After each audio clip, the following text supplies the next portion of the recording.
రాముడు తన జీవితంలో ఎదుర్కొన్న అతి పెద్ద మానసిక దెబ్బ. అది ఏంటో తెలియాలి అంటే వీడియో లాస్ట్ వరకు చూడండి.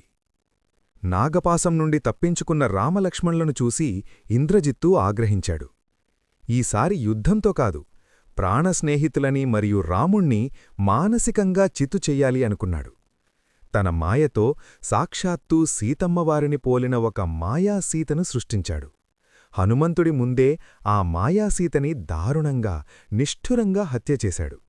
అది నిజమనుకొని హనుమంతుడు గుండె పగిలి ఏడుస్తూ వెళ్లి రాముడికి ఈ విషయం చెప్పాడు. అది విన్న శ్రీరాముడు తనను గట్టిగా కొట్టుకుంటూ మూర్ఛపోయారు.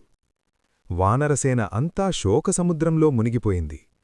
మాయాసీత విషయం తెలుసుకున్న లక్ష్మణుడు ఆగ్రహోదగ్రుడై ఇంద్రజిత్తుని ఎదిరించాడు. ఇద్దరూ సింహలాలా పోరాడారు. లక్ష్మణుడి దెబ్బకి ఇంద్రజిత్తు కుటిల యుద్ధం మొదలుపెట్టాడు.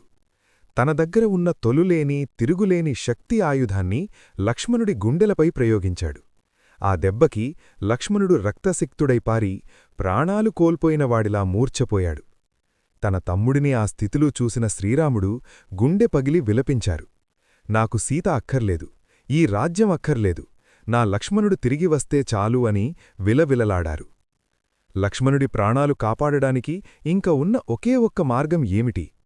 అది తెలియాలి అంటే నెక్స్ట్ పార్ట్లో చూద్దాం. సబ్స్క్రైబ్ చేసుకోండి.